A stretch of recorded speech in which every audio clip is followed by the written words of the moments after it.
Excuse me. God, I need a haircut. It's so cold out there.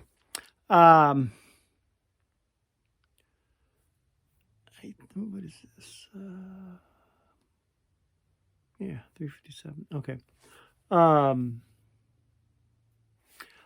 I talked years ago. I did some videos about reloading. Doing the bullets.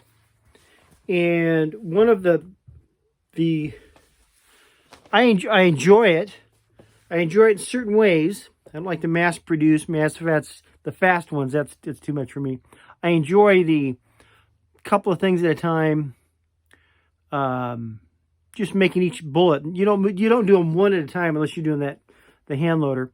But even with some presses, without a turret system, you can do a couple things at a time. That's about it. But I really enjoy that. It's a recipe. It's kind of a puzzle sometimes, and you have this goal at the end, and I find it really enjoyable. But one of the big reasons I would tell people, you really need to reload. Okay, this is one of the big pros of why you should reload. You can make a round. This is a 357. You can make a round that you can custom fit, in a sense, into your firearm that performs to a certain expectation, a certain standard or expectation that you have, that you cannot buy. You cannot buy a round that will shoot this well out of your firearm. Maybe you like it to react this. Maybe you like certain powders. I noticed some powders were snappier than others. You'll find certain grain bullets will react differently. It could just be a little idiosyncrasy thing about your firearm. Maybe it's an older firearm, or maybe it's whatever. And you just can't get that kind of detail with buying something over the counter. I don't care what you pay for it. They might be matched rounds where they're all identical, but they're not custom fit to your firearm or your style or your whatever kind of shooting you're doing. Okay, you can do that if you're reloading. That's the amazing thing about reloading ammo, is you can create ammo for that firearm that no one else, they might be able to do it, but why would some big organization, big ammo company do anything for you? You see what I'm saying? The customization you can do is just incredible. And that, to me, that's the number one reason why I think I would reload. Other than you can, over time, do it a lot cheaper. Strangely enough, I like pizza. I like to eat pizza, especially as I get older. I used to crave pizza like it. But part of the reason I didn't crave pizza so much when I was younger is the pizza we had in my area really sucked. We got 1.5 million people here. And pizzas, there's a lot more independent pizzerias now, past 15, 20 years. Whereas when I was a kid, it was DeCicco's, which makes a decent pizza, or Me and Ed's. And then the big chains came in, the Pizza Huts and this kind of thing. But all these pizzas were distinctly different. And I didn't like any one of them that great. I would really get burnt out on Me and Ed's, the way they spiced it. DeCicco's makes a good pizza, which they still today, 30, 40, 50 years into this, make the same pizza, which is hard. Through different family members, different locations, they still make the same pizza, which is incredible. But if I eat one of their pizzas, I'm sick. Typically because I eat too much. And there's all these meats and all this stuff. It's very tasty, very delicious. But you eat, you're full, but you still want to eat some more. That's me. So I pretty much gave up pizza for a long time. Once or twice a year I'd have pizza. Well, last winter, my family made a couple of homemade pizzas. And there's a nice little pizza joint not far from here that will sell you their pizza dough. Because making pizza dough is a pain in the butt. That was one thing. I've never wanted to make my own pizza. I don't want to deal with making dough. But once I found out I could buy their pizza dough, which is very tasty pizza dough, bring it home and made pizza for the family. They did it a couple times, and I did it. Last winter, I must have made 25 pizzas. Then it's hot in the summer. It's too hot to cook like that. I started up again once it cooled off in October. I started making pizzas again. So the past year or so, I've probably made 75 pizzas. Okay. I've also put on 5 pounds. But I make a pizza. I like pizza a certain way. I can't go eat these big pizzas like I used to. Okay.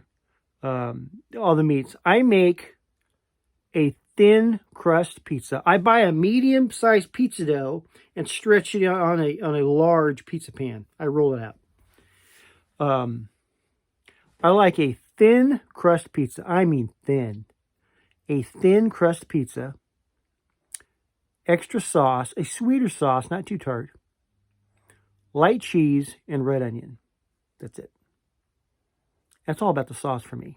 Although you could have a bad crust, but if it's a decent crust and if it's good sauce.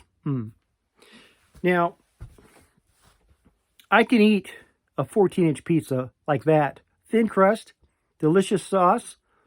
I can knock that out myself. I try to slow down because people are watching me. I don't want to look too much like a pig, but I eat the whole thing. My mom and dad want a piece. I'll reluctantly, I'll sure have some. Knowing I could eat that whole thing. But I can eat that whole pizza, still come home after work, get my work done, and do my 45-minute walk or whatever.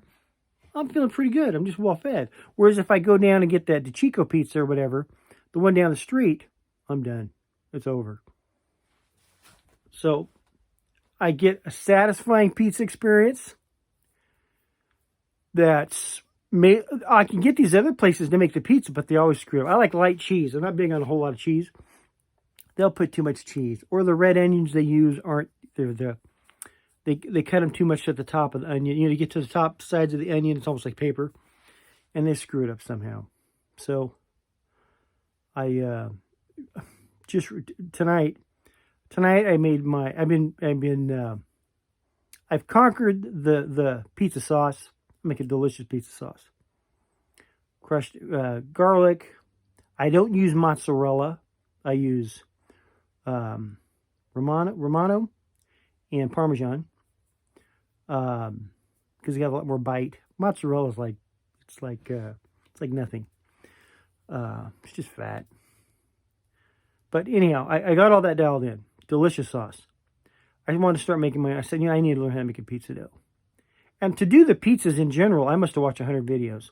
I know I've watched 25, 30 videos in the past 2 weeks to make pizza dough. And in the past, like I said, about 2 weeks, I've made about 10 pizzas. One was edible. I mean, I was having no luck with the crust. Found a random video yesterday. Made a pizza this morning. Not bad. Made another one tonight. Not bad. If I can do 2 or 3 pizzas, 2 or 3 days in a row, where I can make a couple of pizzas, I think I got it dialed in. See, I've already got it all papered out.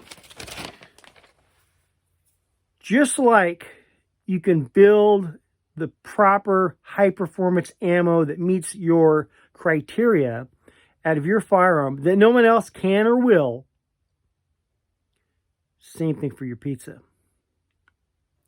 For long, because I haven't eaten pizza in years. Maybe once or twice a year, and I'd just be sick. I kid you not. I've eaten, since summer, I've eaten 20 pizzas, 25 pizzas. And typically when I make a pizza, because it's always set for 2, there's enough, I make 2 pizzas every time I make pizza for the family, eats the rest of it. And a lot of it, I just make them every night because I'm trying to dial this thing in. Made it tonight, I'll make pizzas again tomorrow. Well, we'll still have dinner, we'll make chicken and whatever we're doing in pizza. Or we'll have lulu kebabs and pilaf and pizza. But the point of the video is, just like the big advantage of building your own ammo, there's a huge advantage of building your own pizza. Or whatever thing you're doing. DIY, call it whatever you want. But beautiful thing about YouTube is there's just so much of this information out there that, yeah, I'm well armed and well pizzaed. Love you, God bless.